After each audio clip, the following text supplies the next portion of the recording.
नमस्कार प्यारे दोस्तों, स्वागत है आप लोगों का आपके अपने चैनल आईएएस मिशन में। और आज हम लोग बात करने वाले हैं पॉलिटी सीरीज में ही अपने पॉलिटी सीरीज को आगे बढ़ाएंगे। और उसी इंडियन पॉलिटी सीरीज में हम लोग देखने वाले हैं आगे चल के पावर्स, प्रिविलेजेस एंड इम्यूनिटीज जो कि मेंबर ऑफ पार्लियामेंट्स एमपीज के पास अवेलेबल हैं। इंडियन पार्लियामेंट्रीज के लिए कुछ स्पेशल प्रोविजंस हैं, कुछ स्पेशल पावर्स हैं, कुछ प्रिविलेजेस हैं और कुछ इम्यूनिटीज प्रोवाइड की गई हैं। और वो इम्यूनिटीज क्या है, प्रिविलेजेस क्या है, पावर्स क्या है, उनको जरा जान लेना ये जरूरी होगा। बिकॉज यूनियन लेजिस्लेचर में बेसिकली कॉन्स्टिट्यूशन किसका है? एमपीज का, मेंबर ऑफ पार्लियामेंट्स का है। ये वो लोग हैं जो कि पीपल्स रिप्रेजेंटेटिव्स हैं और लोगों द्वारा, भारत के लोगों द्वारा चुन के इन्हें भेजा गया है संसद में, संसद भवन में। यानी कि parliamentarians are the representatives of people in a democracy. और इनको कुछ ना कुछ प्रिविलेजेस, पावर्स दी गई है। अच्छा, आप सोच रहे होंगे कि ऐसे में ये ब्राइब लेते हुए की फोटो क्यों है, ये फोटो क्यों लगाई है सर? तो ये एक बहुत ही इंपॉर्टेंट केस है। इसको हम लोग समझेंगे, उसको रिप्रेजेंट करता है ये। आगे चल के हम लोग डिस्कशन भी करने वाले हैं। तो चलिए बिना किसी देरी के शुरू करते हैं आर्टिकल 105 से। आर्टिकल 105 कहता है कि सबसे पहले तो ये जरूरी है कि एक लॉ ऐसा होना चाहिए जो कि powers, privileges and immunities of the members of parliaments इनको रेगुलेट करे। यानी एक लॉ ऐसा जरूरी है जो कि ऐसी पावर्स को रेगुलेट करे, प्रिविलेजेस को, इम्यूनिटीज को, एमपीज के रेगुलेट करे। यानी ऐसा लॉ डिफाइन भी करेगा और प्रोविजंस भी अलग अलग ये बताने वाला है।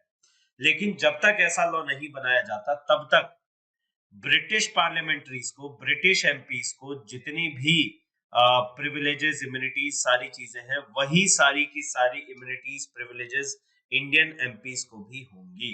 तो आर्टिकल 105 में ये कहा गया था। यानी कि जो ब्रिटिश, क्योंकि हमने जो लिया है डेमोक्रेसी सिस्टम, जो हमारा पार्लियामेंट्री सिस्टम है, वो कौन सा है? ब्रिटिश पार्लियामेंट्री सिस्टम है। तो इसीलिए उस समय ये डिसाइड हुआ कि देखिए, कुछ पावर्स, प्रिविलेजेस एंड इम्यूनिटीज होनी चाहिए, लेकिन किस हद तक हो और कैसी हो, उसके रिगार्डिंग जब तक लॉ पार्लियामेंट नहीं बना लेता तब तक, क्योंकि parliament is the supreme law making body in this country. तो पार्लियामेंट जब तक एक लॉ बना नहीं लेता तब तक कि ये जितने भी पावर्स, प्रिविलेजेस एंड इम्यूनिटीज हैं इंडियन पार्लियामेंटेरियंस को, वो वही होंगे जो ब्रिटिश पार्लियामेंटेरियंस को है। सिंस हम लोगों के लिए जो रेफरेंस है वो ब्रिटिश पार्लियामेंट्री सिस्टम है। अब इसी पे हम लोग आगे डिस्कस करते हैं 44th कॉन्स्टिट्यूशनल अमेंडमेंट एक्ट, 44वां कानून संशोधन। तो संवैधानिक संशोधन 44वां 1978 में मोरारजी देसाई की सरकार में जो हुआ था, उसमें ये किया गया कि ये जो ब्रिटिश वाला रेफरेंस है इसको डिलीट कर दिया गया। यानी कि उन्होंने क्या किया, एक बैक डेट दे दी। और बैक डेट कौन सी थी? 20 जून, 20th जून 1979। तो इन्होंने ये कहा कि देखिए, भारत एक सॉवरेन कंट्री है ना, एक स्वतंत्र राज्य है, गणराज्य है। तो अगर भारत एक स्वतंत्र गणराज्य है तो फिर हम किसी दूसरे देश का रेफरेंस अपने संविधान में क्यों लेके चले? तो इसी के तहत उन्होंने ब्रिटिश पार्लियामेंटेरियंस वाला जो ये रेफरेंस है पावर्स, प्रिविलेजेस एंड इम्यूनिटीज का, इसको डिलीट कर दिया इस कानून, इस संवैधानिक संशोधन से। तो 44th कॉन्स्टिट्यूशनल अमेंडमेंट एक्ट क्या कहता है 1978, इसमें ये हुआ कि 105 में ये चेंज किया गया कि ये जो पावर्स, प्रिविलेजेस एंड इम्यूनिटीज हैं available to MPs will be the same on 20th June 1979। अब ये डेट क्यों सेलेक्ट की गई? पहली चीज देखिए कि 1978 में ये अमेंडमेंट आया और डेट सेलेक्ट की गई 1979 की, लगभग एक साल बाद।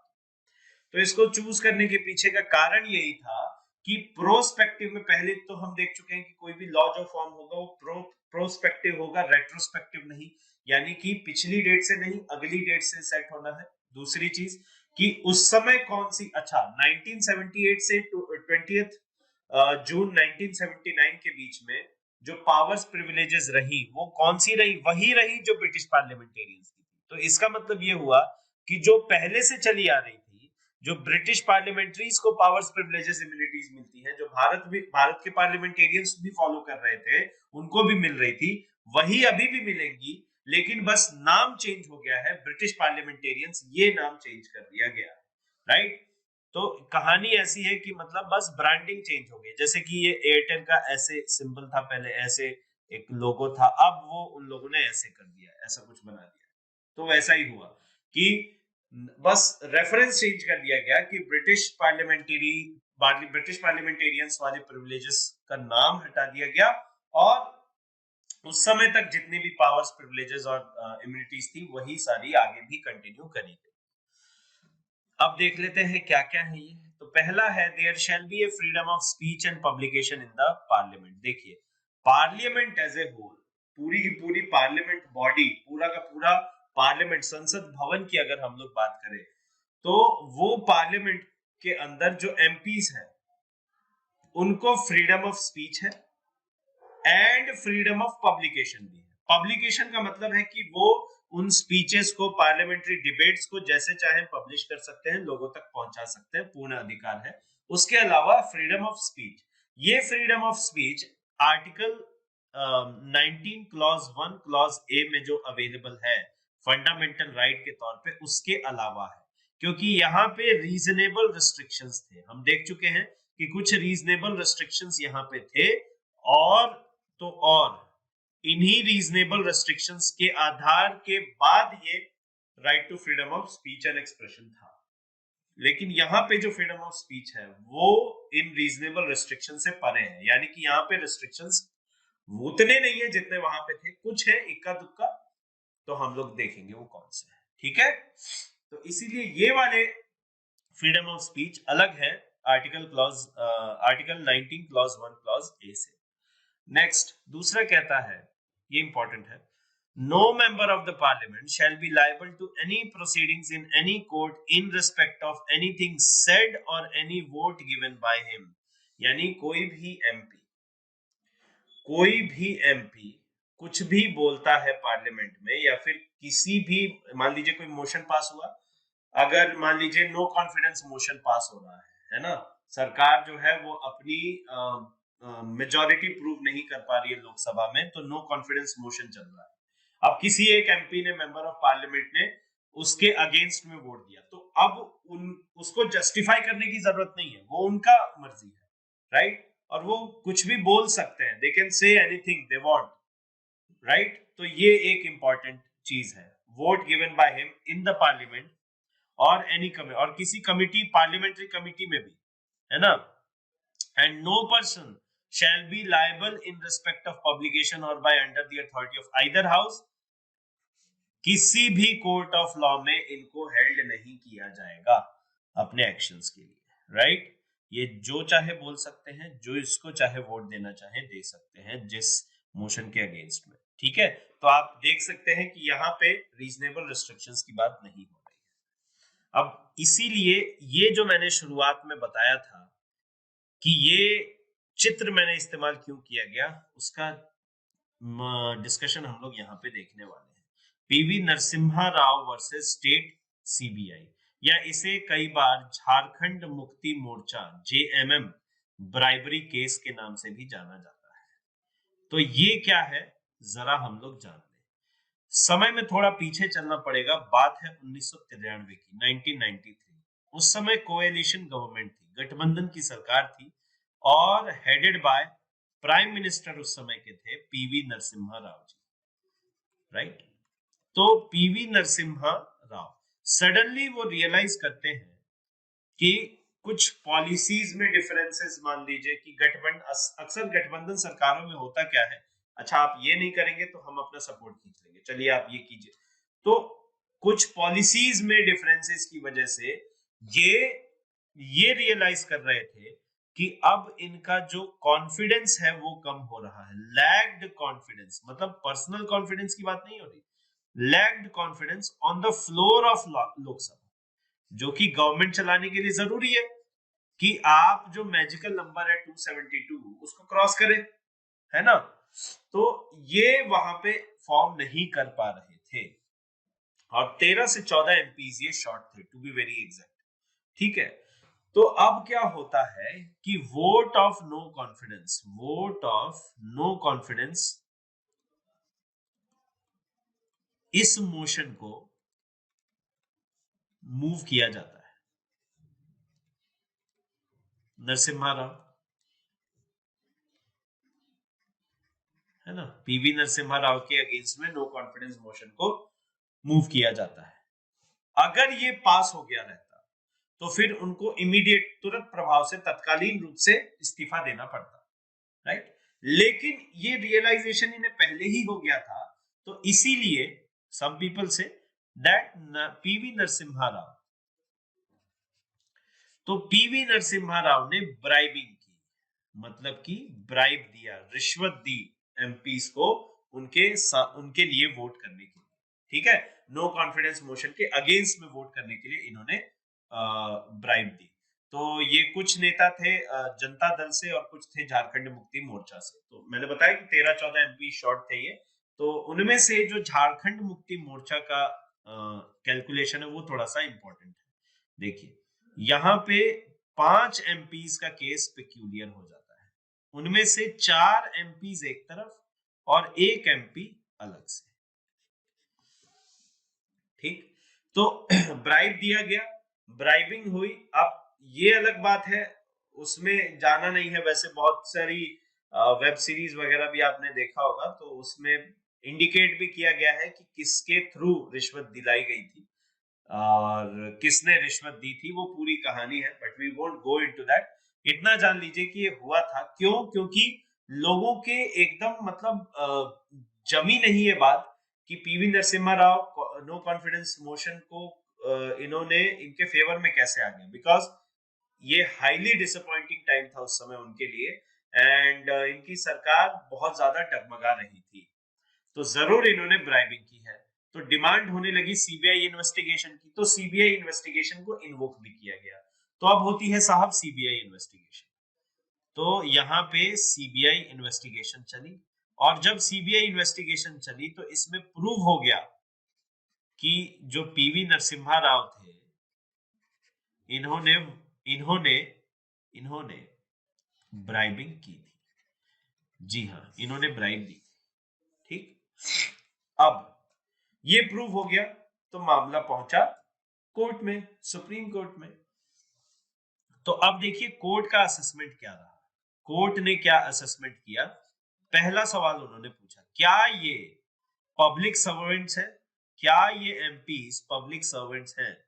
तो जी हाँ, ये पब्लिक सर्वेंट्स के ही कैटेगरी में आते हैं जितने भी एमपी हैं, और हैं तो फिर जो prevention of corruption act, prevention of correction act, पोका जिसे बोलते हैं, 1986, ये एप्लीकेबल होगा।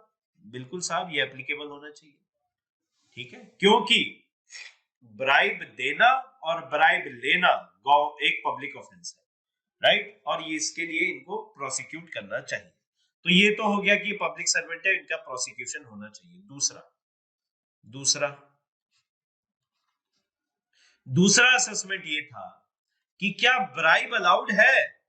अब आप बोलोगे सर ये क्या मतलब है, तो देखिए ये बहुत इंपॉर्टेंट है, इसको समझना। आपको इसके लिए आर्टिकल 105 पे जाना पड़ेगा। कहता है आर्टिकल 105 कि any court in respect to anything said और एनी वोट गिवन बाय, तो कोई भी वोट अगर दिया जा रहा है तो उसके लिए नहीं हो सकता। तो ये जो 4 एमपीज हैं, इन 4 एमपीज ने क्या किया, वोट लिया, सॉरी, इन्होंने क्या किया, इन्होंने ब्राइब ली और वोट किया, ठीक है।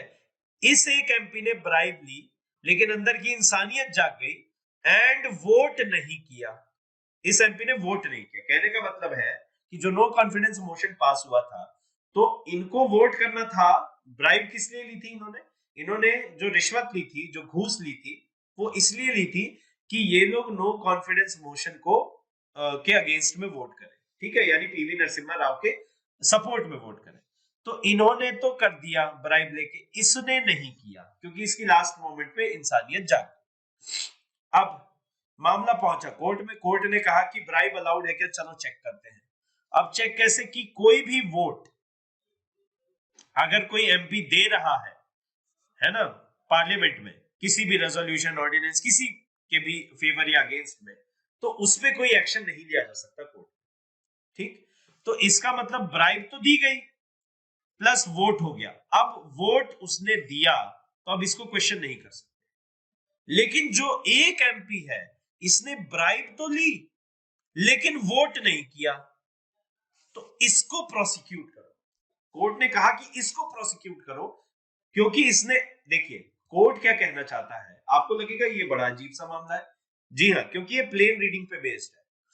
कहानी ऐसी है कि जो जिन्होंने ब्राइब ली और उन्होंने वोट किया, ब्राइब लेके इन्होंने वोट किया, ये दिख रहा है कि ये गलत है, लेकिन बिकॉज संविधान कहता है कि वोट के लिए हम लोग नहीं कर सकते, इनको किसी भी कोर्ट ऑफ लॉ में इन्हें हेल्ड नहीं कर सकते। लेकिन इन्होंने ब्राइब किस लिए ली थी, इस एक एमपी ने, इसने ब्राइब किस लिए ली थी, ताकि नो कॉन्फिडेंस मोशन में पीवी नरसिम्हा राव को बचाया जा सके।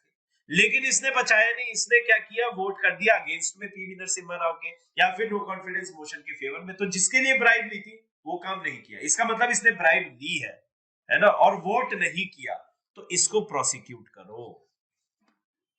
और इसको हेविली क्रिटिसाइज किया गया, है ना, क्योंकि ये बेस्ड है किस पे, plain reading of the constitution पे, सिंपली कॉन्स्टिट्यूशन की प्लेन रीडिंग पे बेस्ड है। तो आपको ये जानना जरूरी है कि जेएमएम ब्राइबरी केस या PV Narasimha Rao versus state case क्या है। तो एक तरीके से ये यहाँ पे ये भी बताता है कि ब्राइब लेके वोटिंग करना भी अलाउड है, राइट।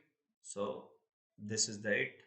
और इसीलिए हमें ये जरूरत भी है कि एक लॉ, अब हाई टाइम है कि एक लॉ आना चाहिए जो कि इनकी पावर्स, प्रिविलेजेस एंड इम्यूनिटीज को कोडिफाई करे, जो भी एमपीज हैं। ठीक, अब आइए जरा freedom of speech on MPs को के ऊपर क्या क्या रेस्ट्रिक्शंस है। देखिए ऐसा नहीं है कि कंप्लीट एब्सोल्यूट फ्रीडम है, कुछ रेस्ट्रिक्शंस है, लेकिन ये रेस्ट्रिक्शंस वो नहीं है जो आर्टिकल 19 क्लॉज 1 क्लॉज ए में देखे थे, क्योंकि ये इनका दायरा सिर्फ और सिर्फ पार्लियामेंट से रिलेटेड है। जैसे कि ये लोग जो प्रिसाइडिंग ऑफिसर हैं, या तो स्पीकर हुए लोकसभा के, या फिर आपके चेयरपर्सन हुए, तो उनको ये कभी भी क्वेश्चन नहीं कर सकते, क्रिटिसाइज नहीं कर सकते, है ना, उस पर सवाल जवाब नहीं कर सकते। ठीक है, उन्होंने जो कह दिया स्पीकर ने, चेयरपर्सन ने, प्रिसाइडिंग ऑफिसर ने, वही फाइनल। उसके अलावा सुप्रीम कोर्ट के जजेस को आप क्रिटिसाइज नहीं कर सकते, जब अनलेस कोई मोशन उनके रिमूवल के लिए पेंडिंग हो। अगर मान लीजिए किसी सुप्रीम कोर्ट के जज को रिमूव करना है और उसके लिए कोई मोशन पेंडिंग है, तो वहां पे आप ठीक है उनके अगेंस्ट में बोल सकते हो, क्रिटिसाइज कर सकते हो, लेकिन रेगुलर बेसिस पे हम यूं बोले कि ऑर्डिनरीली आप ये काम नहीं कर सकते। उसके बाद पार्लियामेंट्री लैंग्वेज को फॉलो करना है, अनपार्लियामेंट्री लैंग्वेज आप फॉलो नहीं कर सकते।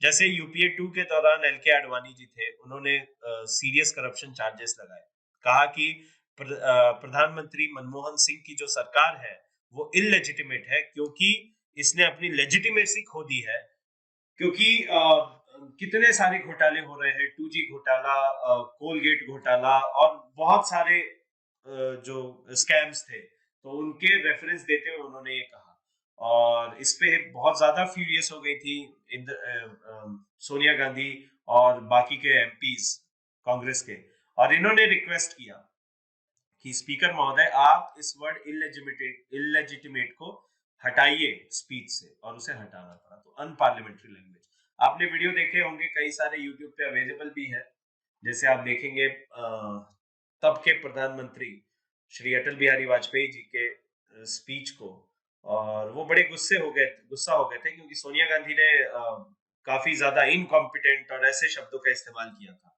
जिसे बाद में हटवा दिया गया था स्पीच से। तो अनपार्लियामेंट्री लैंग्वेज का आप इस्तेमाल नहीं कर सकते।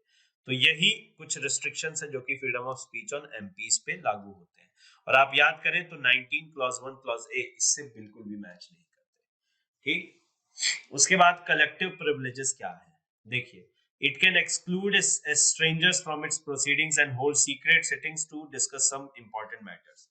कुछ मामले ऐसे होते हैं जो कि भारत के रक्षा से जुड़े बहुत ज्यादा सेंसिटिव मैटर्स हैं, जैसे कि सर्जिकल स्ट्राइक्स से रिलेटेड कैसे करनी है, कहाँ करनी है, उनका टैक्टिक्स क्या होगा, कौन से फोर्सेस को इन्वॉल्व करना है, किनको छोड़ना है। तो इन सब के लिए जो आउटसाइडर्स हैं उनको भी रोका जा सकता है, उनके लिए भी पाबंदी लगाई जा सकती है और सिर्फ पार्लियामेंटेरियंस बैठ के इसके बारे में डिस्कशन कर सकते हैं। उसके अलावा it can punish the members as well as outsiders for the contempt. देखिए मैं आपको एक रेफरेंस देता हूं, अभी एज रिसेंट एज तत्कालीन 2021 जो शीत सत्र था यानी कि विंटर सेशन 2021 जो कि चालू हुआ, तो मॉनसून सेशन के लास्ट में क्या हुआ था कि 12 एमपीज ऐसे थे जिन्होंने हंगामा खड़ा कर दिया था। लास्ट दिन था, बहुत ही बड़ा हंगामा खड़ा किया और उस दिन प्रोसीडिंग्स हो ही नहीं पाई थी। तो इस बार की जो पार्लियामेंट्री कमेटी है उन्होंने क्या किया, इनको बैन कर दिया, राइट, पूरे के पूरे विंटर सेशन के लिए। तो पनिश किया अपने मेंबर्स को, है ना, तो अपने मेंबर्स को भी पनिश किया जा सकता है कंटेम्प्ट के लिए, उसके अलावा आउटसाइडर्स को भी। तो आउटसाइडर्स का मैं एक एग्जांपल देता हूं आपको कि जैसे फॉर एग्जांपल अगर आप नोटिस करें तो जब बात आई थी अन्ना हजारे की और अरविंद केजरीवाल की, इंडिया अगेंस्ट करप्शन मूवमेंट चला था और इसमें इन्होंने कहा था कि जो पार्लियामेंट है वो करप्ट लोगों से भरा हुआ है, मर्डरर्स है, सारे के सारे रेपिस्ट हैं और मतलब पूरा का पूरा पार्लियामेंट इन्हीं से भरा हुआ है। तो उस समय देखिए विपक्ष के थे लाल कृष्ण आडवाणी, है ना, और उनके विपक्ष में थे लालू प्रसाद यादव, ममता बनर्जी, इवन सोनिया गांधी, प्रकाश कारत, ये सारे लोग मिलके, देखिए है ये विपक्ष के, है ना, अलग अलग पार्टी से, लेकिन फिर भी इन्होंने मिलके एक मोशन रेजोल्यूशन पास किया था जिसमें अन्ना हजारे एंड अरविंद केजरीवाल मतलब अन्ना एंड टीम को काफी क्रिटिसाइज किया था। So they can punish the members as well as outsiders for the contempt. ठीक, उसके अलावा courts are prohibited to inquire into proceedings. Courts के अंदर, कोर्ट्स का कोई भी हक नहीं है कि वो संवैधानिक रूप से पार्लियामेंट के किसी भी हाउस की प्रोसीडिंग्स के को क्वेश्चन करे कि आपने ये रेजोल्यूशन क्यों पास किया, सिटीजनशिप अमेंडमेंट एक्ट क्यों पास हुआ, इस पे डिस्कशन क्यों हुआ, इस पे क्यों नहीं हुआ। तो इनके बारे में कोर्ट्स का कोई भी लेना देना नहीं है और ना होगा।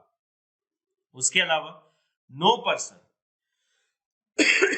चाहे वो मेंबर हो या आउटसाइडर हो can be arrested and no legal proceedings can be served within the precincts of the house without the permission। जैसे मान लीजिए आप हैं, आप विजिटर हैं और लोकसभा के आप प्रोसीडिंग्स को देख रहे हैं, लेकिन आपके अगेंस्ट चार्जेस हैं और पुलिस आके आपको अरेस्ट करके ले जाती है, ऐसा नहीं हो सकता। पहले जो ऑफिसर्स हैं उनको क्या करना पड़ेगा, स्पीकर से परमिशन लेनी पड़ेगी।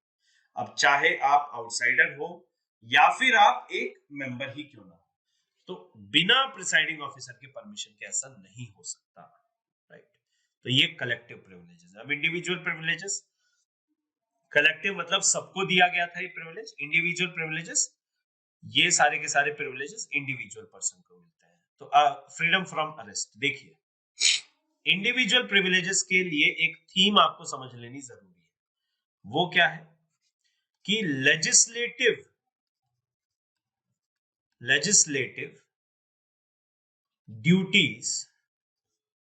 duties of an MP supersedes any other।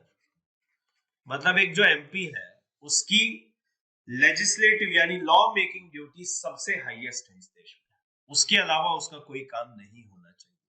तो इसीलिए देखिए कोई भी सेशन है, इस सेशन के शुरुआत से 40 दिन, शुरुआत होने से 40 दिन पहले और खत्म होने के 40 दिन बाद तक आप उस मेंबर को अरेस्ट नहीं कर सकते। ठीक है, ये सिविल केसेस के अंदर। क्रिमिनल है या फिर प्रिवेंटिव डिटेंशन है तो फिर इनको अरेस्ट किया जा सकता है, लेकिन अगर मामला सिविल केसेस का है तो इनको फ्रीडम फ्रॉम अरेस्ट है, means they are exempted from arrest, these member of parliaments are exempted from arrest।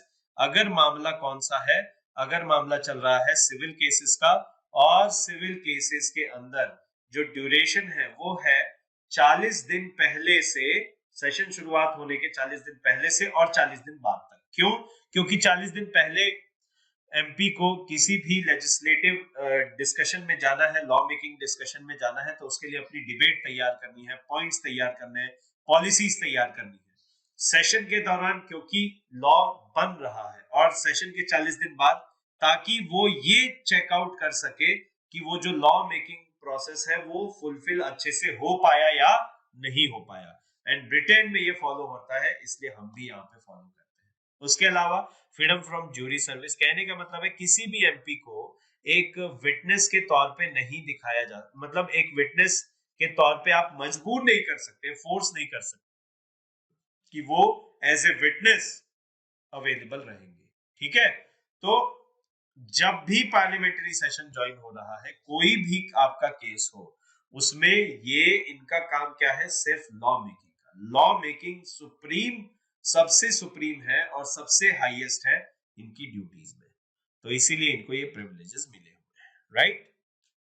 उसके बाद need to codify the privileges and powers. देखिए, हमने ये देखा कि पावर्स एंड प्रिविलेजेस क्या है। अब ये जरूरत भी आन पड़ती है, हमने जेएमएम ब्राइबरी केस भी देखा, तब ये जरूरत हाई टाइम है कि अब ये जरूरत आन पड़ी है कि अब हमें इनको powers and privileges and parliamentary immunities के लिए कोडिफाइड लॉ की हाई टाइम है कि एक जरूरत है और ये बन जाना चाहिए, राइट। क्योंकि अगर लॉ नहीं है तो फिर इंटरप्रिटेशंस अपने आप है। जैसे कि एक एग्जांपल लेता हूं कि जब तेलंगाना का इशू था, जब तेलंगाना बनाना था आंध्र प्रदेश से काट के अलग से, तो आंध्र प्रदेश के एमपी एक आए, पार्लियामेंट में आए और पेपर स्प्रे कर दिया, है ना, बाकियों के ऊपर पेपर स्प्रे, और बाद में इन्हें पेपर स्प्रे एमपी के नाम से जाने जाना लगा, है ना।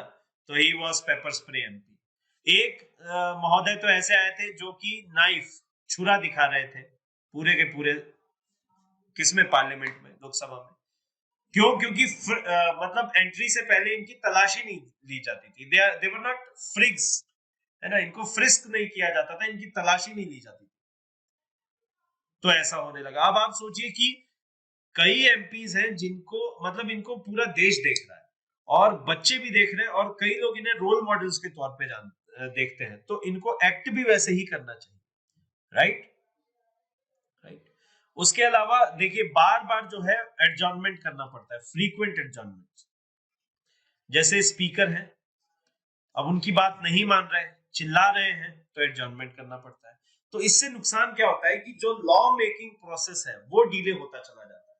और आप देखिए कि जब भी सिटिंग होती है, सेशंस होते हैं पार्लियामेंट के, तो देश का पैसा लग रहा है ना, जो टैक्स पेयर है उसका पैसा लग रहा है, और उस पैसे की बर्बादी है, क्योंकि कुछ लोग हल्ला करके उसको होने नहीं दे रहे। तो कुछ आप क्या सजेशंस दे सकते हैं? देखिए, पहला तो एक ये है कि अगर कोई भी मेंबर है, अगर वो वेल एरिया में एंटर करता है, यानी यहाँ स्पीकर और यहाँ ऐसा, ये जो एरिया है ये वेल एरिया है, यहाँ पे पक्ष बैठता है, यहाँ पे विपक्ष बैठता है आमने सामने, तो इस वेल एरिया में एंटर कर रहा है, बार बार अपना आवाज उठा रहा है, तेज से चिल्ला रहा है, बात नहीं मान रहा, तो फिर सस्पेंड कीजिए, एक दिन के लिए सस्पेंड कीजिए। अगर फिर भी नहीं मानते तो एक वीक के लिए कीजिए, फिर भी अकल ठिकाने नहीं आती तो पूरे सेशन के लिए सस्पेंड कर दीजिए। क्योंकि at the end of the day अगर स्ट्रिक्टनेस नहीं रहेगी तो फ्रीक्वेंट एडजस्टमेंट्स होते रहेंगे और देश का पैसा ऐसे ही बर्बाद होता चला जाएगा, ठीक। सो दैट इज व्हाई ये होना चाहिए। उसके अलावा एक और प्रॉब्लम अगर हम लोग देखें, तो राज्यसभा कई बार एक स्टम्बलिंग ब्लॉक की तरह एक्ट करती है। कैसे? मैं समझाता हूं।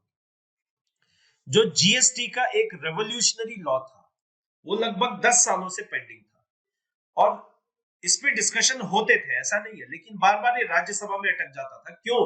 क्योंकि कोएलिशन या गठबंधन के सरकार के दौर में हुआ ये कि राज्यसभा में गवर्नमेंट मेजोरिटी होल्ड नहीं करती थी और बार बार ये जाके वहां पे रुक जा रहा था, तो एक स्टम्बलिंग ब्लॉक की तरह एक्ट कर रहा था राज्यसभा, है ना। तो अब हुआ ये कि अब और भी अगर जैसे मान लीजिए कॉन्स्टिट्यूशनल अमेंडमेंट एक्ट की बात करें, ये अगर इस पे डिस्कशन होना है तो विपक्ष लाने लग जाता है कि इंटॉलरेंस पे क्यों नहीं चर्चा करें, हम लोग बीफ बैन पे क्यों नहीं चर्चा करें।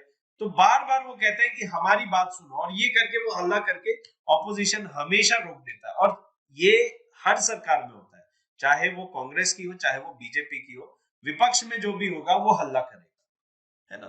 तो इसके लिए ये किया जा सकता है कि हम लोग ऑपोजिशन एजेंडा डेज अलॉट कर दें, ठीक है, ऑपोजिशन एजेंडा।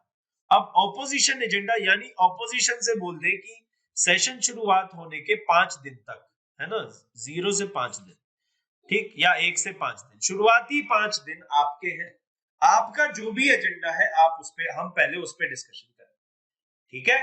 तो विपक्ष को ये मौका दे दीजिए, अब उनको बहाना नहीं रहेगा ना, ताकि जब जैसे कोई लॉ आना है तो उसके बारे में फिर वो डिस्कशन हो सके। ये मतलब सॉल्यूशन नहीं है, लेकिन हाँ सॉल्यूशन की तरफ ये पहला कदम जरूर हम कह सकते हैं। तो इस तरीके से अगर चेंजेस आते हैं, कोडिफिकेशन होता है, तो फिर ये होना चाहिए, इससे फायदा बहुत होगा।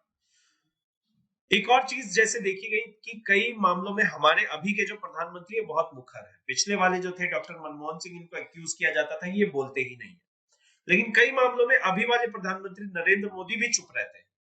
तो मुझे लगता है कि एक ये भी इसमें सजेशन हो सकता है कि हर वीक, एवरी वीक, हर वीक एंड में, हर हफ्ता जब खत्म हुआ तो प्रधानमंत्री का एड्रेसल होना चाहिए, है ना, पीएम एड्रेसल होना चाहिए, एंड इनको डायरेक्ट क्वेश्चंस पूछे जाने चाहिए।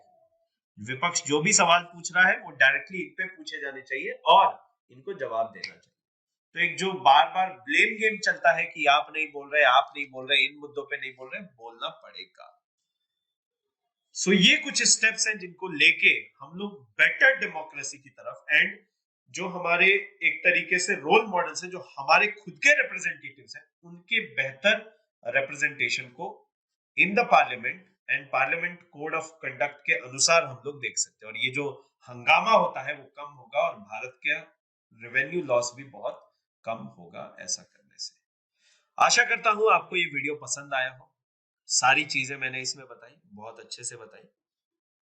प्लीज इसे शेयर कीजिएगा, पसंद आने पे लाइक कीजिएगा, दिल खोल के चैनल को सब्सक्राइब कीजिएगा अगर आप नए हैं तो। मिलते हैं अगले सेशन में, तब तक के लिए जय हिंद, जय भारत, वंदे मातरम।